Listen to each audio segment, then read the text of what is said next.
Hey everyone, welcome back to another iteration or edition of the Partner Spotlight series. I'm Dan Murdoch, Chief Marketing Officer here at NIA, and it is my great honor and pleasure to introduce our next guest, Sean Ferguson from Acrisure. Sean, welcome to the program and thanks for participating.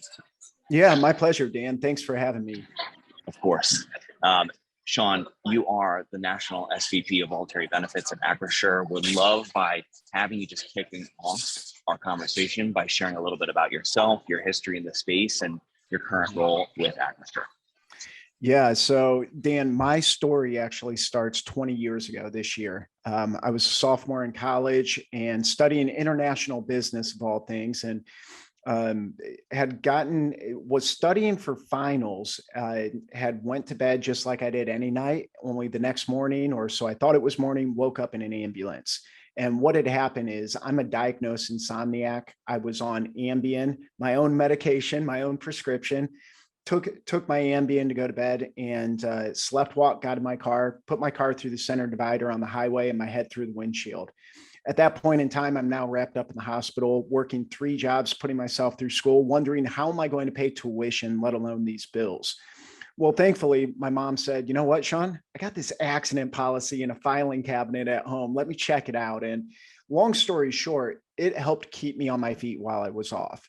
And so after having that experience myself, after graduating college 2 years later in '04, I thought, you know what, I can easily sell this. This sells itself. Why don't more people learn about this or have this coverage? And that's what got me into the industry. And that's where my passion comes from is, I'm a walking, talking, breathing example of how these benefits can help. So fast forward to today, I am the national practice leader for voluntary benefits at Acrisure. And what that means really is I help our 800 offices across the nation, not only to design different strategies, but also to help them implement it.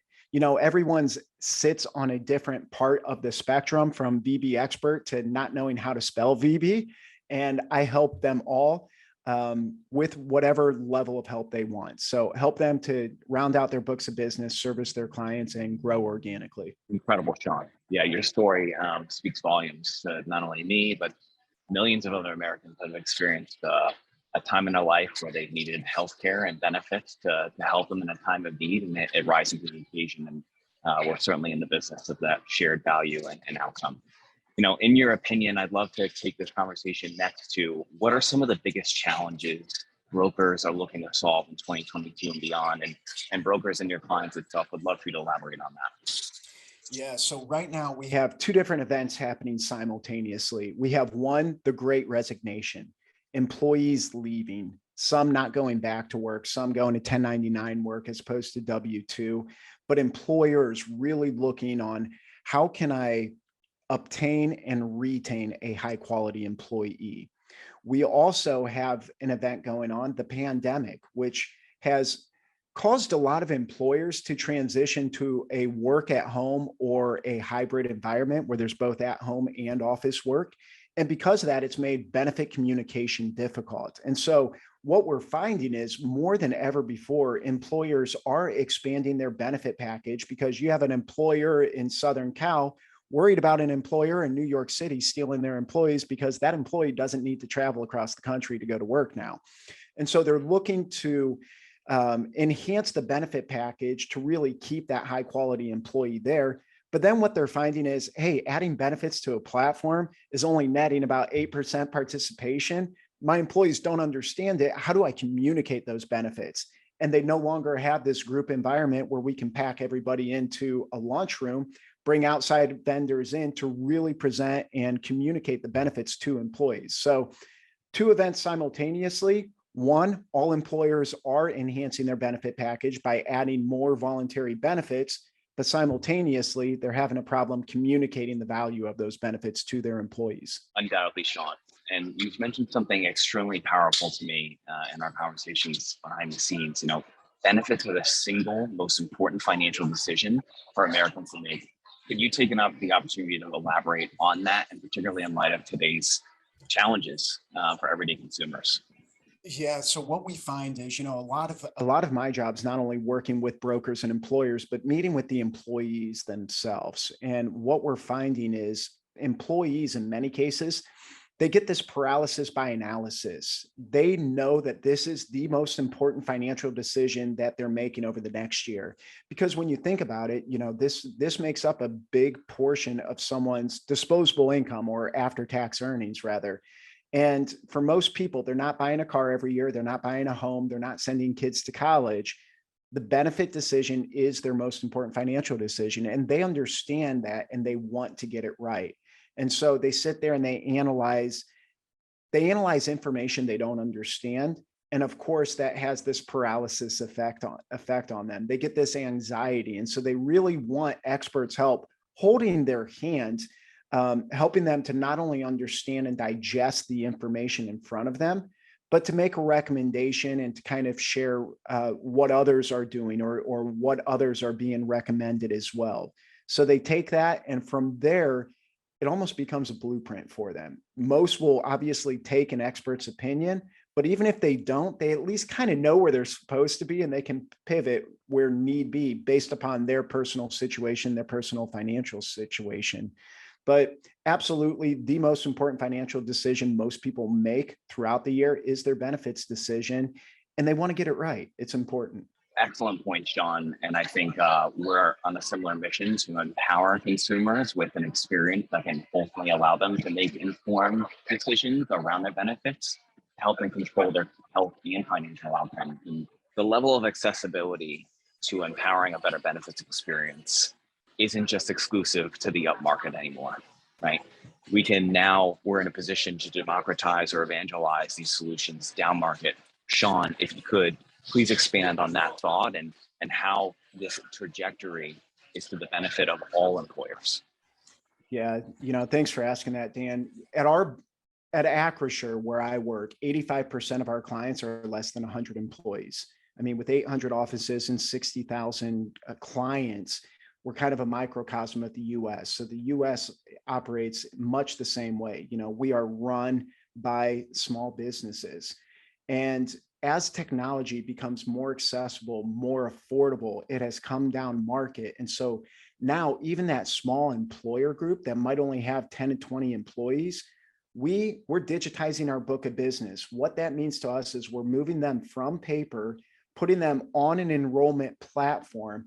By so doing, we're able to make it easier both for the benefit administrator, which is usually the owner of the business that has 15 other hats they're wearing, to round out the benefit package and to add more products. And yes, more sales do come from it, but we're keeping the most important thing, which is A, value to the employees, and B, efficiencies to the employer. By being able to manage everything on a digital platform, we can add products that don't add a lot of work to people's plates, but give employees the option to receive that benefit package that you might expect from a large employer. So as we're doing all this, again, I go back to a stat I used earlier, and that's when we just put a benefit on a platform, we only see 8% participation. But if we put a product on a platform, position it right after the major medical, because a lot of times it's covering the gap left by the major medical, make it an active enrollment to where employees need to go on and accept or decline. Now they're learning about the product. And then we embed a decision support tool that's really educating and communicating the benefit to the employees. We're seeing closer to a 35 or 40% participation. And so again, as technology becomes more accessible, it's allowing us, the broker, to deliver more value to our clients, even in that small market. We touched upon this earlier, again, behind the scenes around how decision support tools will transition from nice to have to essential features. What is the status quo within your point of view today, Sean, and where is the future heading in decision support? Yeah, I mean, I think the future of any industry out there is tech driven. Everything's becoming digitized or technology based, technology driven. And so just a little more background on myself. Before working with Acrisure, I owned an enrollment firm. I was a traditional one-on-one, face-to-face, belly-to-belly guy. We needed those enrollment conditions to help employees to understand the value of the benefits. If we didn't have those, a lot of times we wouldn't even take the case. I was never high on decision supports because honestly, I thought the tools were baloney. You're asking an employee to sit down and tell you about their medical utilization when that employee doesn't understand the difference between a co-payment, co-insurance, deductible. So you're asking them to start the process off entering information that they don't know what it is or what it means. And so how relevant could the final decision actually be, or that recommendation? To me, it was, pie in the sky. What I loved about Naya and what made the difference to me is the analytical approach. Instead of asking an employee, hey, what was your medical utilization like? You're showing them, hey, based upon the information you provided us, your group ID and member ID, here's what your medical utilization was like last year. Here's what your deductible was. You're providing them analytical data, real data, not an opinion, but hey, here is actually what it looked like for you. Based upon your attributes, questions you answered, are you married, single? Do you have children? How old are those children? Do you walk, bike, or drive to work? Different things like that. You're able to make a recommendation, not only on the major medical, but also on the sup health and ancillary products to fill in those gaps. And then at the end, explain to the employee, hey, here's what a good, average, and a bad year looks like to you. And here's your potential savings, your premium to the benefit dollars. And so it makes it all real and relevant. As humans, we're all emotional. And so when you're meeting with benefit counselors, you're not always going to get the same person that has the same opinion, that's having the same type of day. People have bad days, right? And so you're not going to face that with artificial intelligence or machine learning or technology-driven resource or strategy like Naya. And so that's why I like it, because I think it takes some of the guesswork out. And it's, again, using analytics as opposed to emotion to provide people with real information and education so that they can make a decision. Because in today's day and age, I don't think any of us like to be sold or product pushed. But let's be honest, with Amazon and online shopping tools, we love to buy at our fingertips if it's something that we see value in and want. And I think your tool does that. Some of the other gaps, the gaps in the process and why I was not sold on decision support before was not only were you starting the process off, or not you specifically, but the industry was starting the process off in an ineffective manner, but they were also kind of fragmenting core benefits versus sup health versus ancillary. Having a tool that makes it a holistic approach is so important. Then thirdly, pile on that the integration with specific platforms, and those platforms are growing. Can't wait till you're on all of them, really.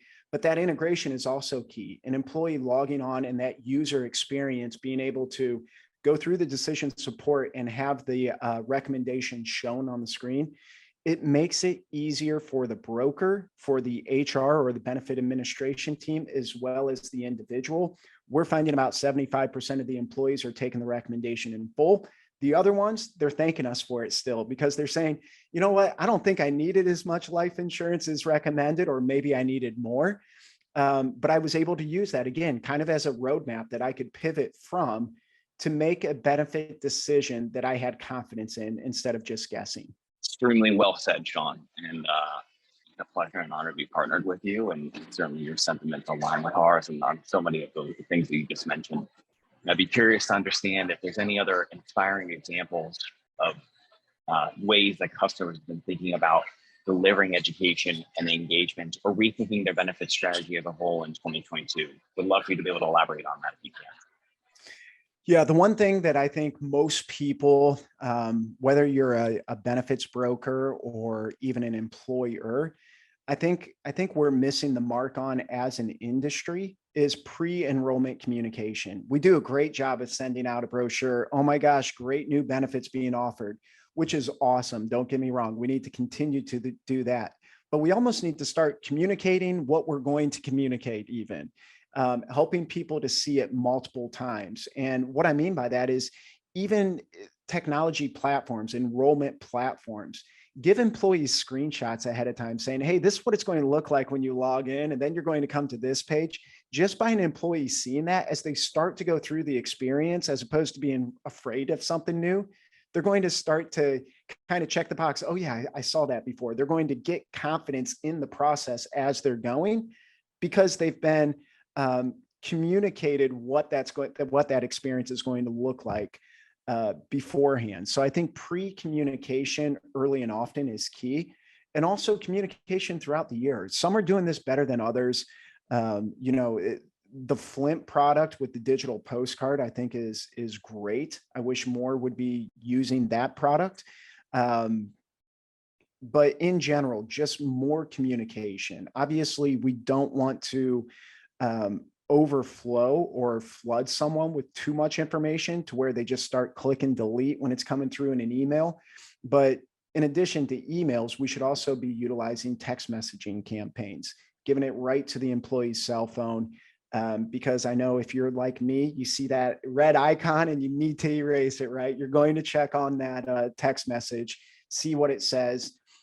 So it's the pre-communication in general, as well as post-enrollment communication throughout the year, reminding people how to use their benefits, which is a point we didn't even really touch on. You have the choose and the use functionality of NAYA, and not to be a salesman for NAYA by any reason, but I think it's applicable. I mean, take my mom, for example, me having that car accident.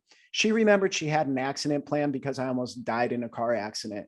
But what she didn't remember is going through high school, I wrestled, had several injuries in wrestling. We never pulled that out of the filing cabinet for some of those that we could have collected hundreds or thousands of dollars on. And so helping people to understand not only the proper decisions to make during the open enrollment, but also how to utilize those and receive the most value out of them. So you don't have that buyer's remorse and you actually receive the value that you're supposed to. I mean, we get insurance for those incidences that we hope never happen, but when they do, we should be happy that we purchased the product. So more pre-enrollment and post-enrollment communication. And we're really, I think that is the dilemma at the moment, right? You have the buyer's remorse associated with the selections you made, and then what's next, right? How do I apply the benefits that I've purchased and that I've selected to the moments that matter? And, a bit of a transition here, although alluding to something you mentioned earlier in the conversation, the elephant in the room, which is there's a lot of skepticism on the topic of AI. Most of that's coming from just a lack of understanding and what the heck it is to begin with, right? Curious to get your take and perception on AI and the role that it has in creating better healthcare experiences for all consumers.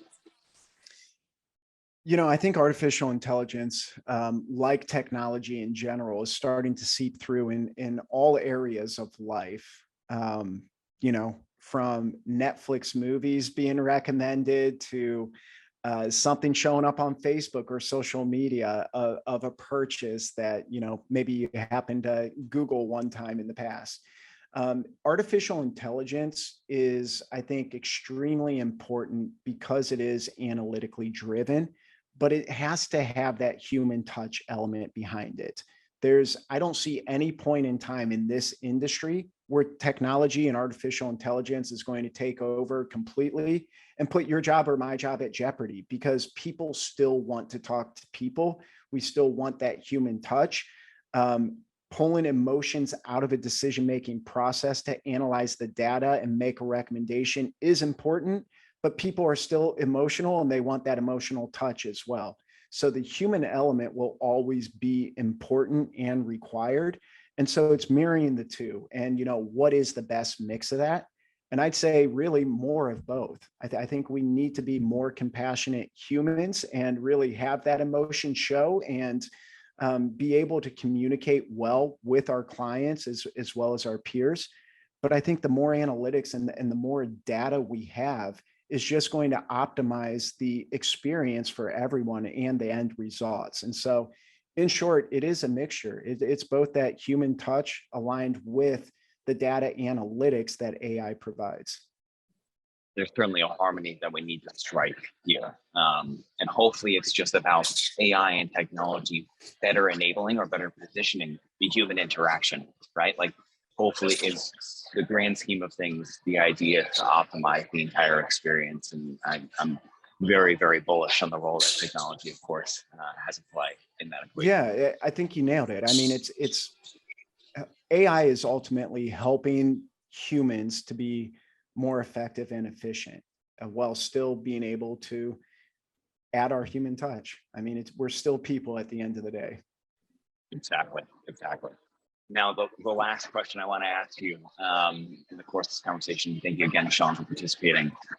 As mental health becomes a top priority for most employers, and I'm sure you've been getting this feedback a lot, or especially over the last 12 to 24 months, what is your interpretation of your role in helping to meet the needs of those employees across the continuum of mental health? Mental health is definitely becoming something that we're talking about more and more, mental as well as behavioral, even substance abuse. And I think it's because we're starting to realize in general that it is a disease. The stigma is being removed from it. It's not always a choice that's being made. And so because of that, we're having more conversations around it. And thankfully, the market's responding. There's more solutions built around it as well. And so when we're starting to see these emotional behavior products being added, whether it's an EAP product or something even more robust where people can actually seek out treatment, I think it's a very needed